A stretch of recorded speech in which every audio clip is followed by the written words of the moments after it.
Rendra langsung teringat pada sajak seonggok jagung. Saya kira sajak itu memang penting ya dibicarakan ya, menandai satu perkembangan yang eh, sesuatu yang baru dalam dalam puisi Indonesia, keberanian baru, cara ucap baru, analisa baru, protes yang baru. Itulah Rendra. Jadi wajar banget kalau sajaknya itu mengingatkan kita pada Rendra, sajak seonggok jagung. Itu sajak ada di buku Potret Pembangunan dalam Puisi. Kalau nggak salah tahun 93 terbit pertama kali, tapi bukunya udah ada muncul sebelumnya gitu. Dan Rendra kesulitan menerbitkan buku itu. Tadinya saya lupa judulnya apa begitu, perlu dilacak sejarahnya. Eh, Rendra tidak dapat izin untuk membacakan sajak-sajaknya. Akhirnya dibikinlah seminar oleh Adi Sasono yang kemudian jadi menteri atau sudah jadi menteri waktu itu ya, menteri koperasi. Dibikin seminar kira-kira bicara soal pembangunan. Nah, kata pembangunan itu kan sakti pada zaman itu kan, pada zaman Orde Baru itu apapun yang pakai cap pembangunan itu mulus-mulus saja gitu.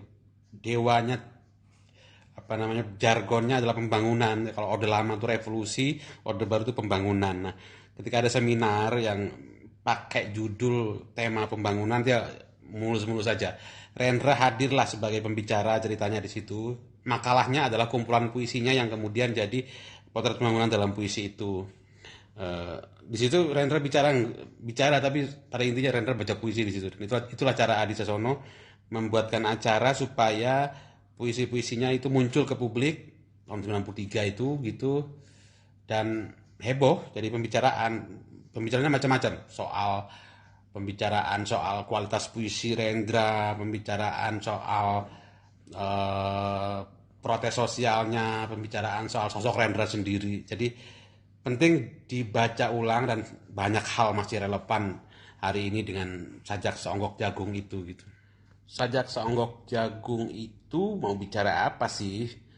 Mau bicara ada dua sajak, ya, sajak anak SLA kalau nggak salah. Satunya lagi sajak seonggok jagung yang juga bercerita tentang anak SLA, sekolah lanjutan atas, atau SMA sekarang atau SMU sekarang ya.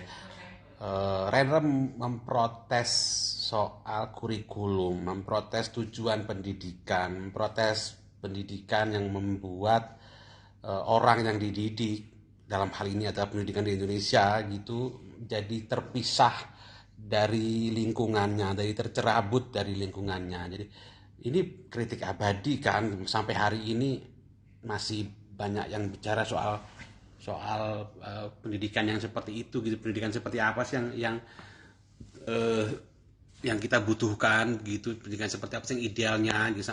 Sampai hari ini pun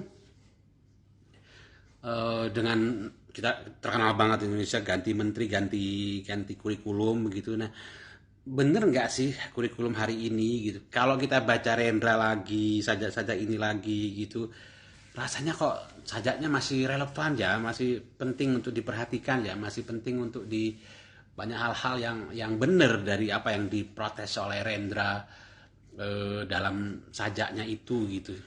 Karena itu juga ya kita susah melepaskan ingatan dari saja itu kalau kita mengingat Rendra gitu kan. Tapi dia begini, Rendra mengambil resiko. Dia bilang saya mengganti ambiguitas dan perangkat politika itu dengan analisa sosial.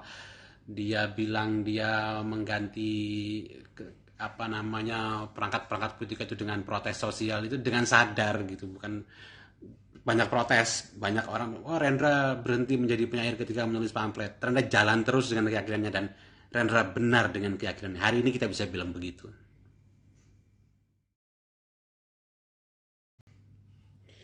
Ya, asosiasi Rendra dan kata kangen itu juga kuat sekali ya ya karena puisinya pasti gitu di buku Potret Pembangunan dalam Puisi itu yang terbit pertama kali tahun 93 itu ada sajak notabene titik dua aku kangen NB itu notabene kan eh, tambahan keterangan dalam surat itu kan genit banget sebenarnya kan, tapi ada di buku yang sama ada sajak pamflet cinta gitu yang rindu tapi disampaikan atau dipakai pernyataan rindu, ekspresi rindu, kangen gitu sama orang yang dicintai dipakai untuk mengekspresikan protes sosial gitu, bicara soal kesenjangan sosial. Nah, itu ya banyak banyak pengamat banyak yang mengatakan ya Rendra jeli sekali gitu, dan Rendra mencampurkan dua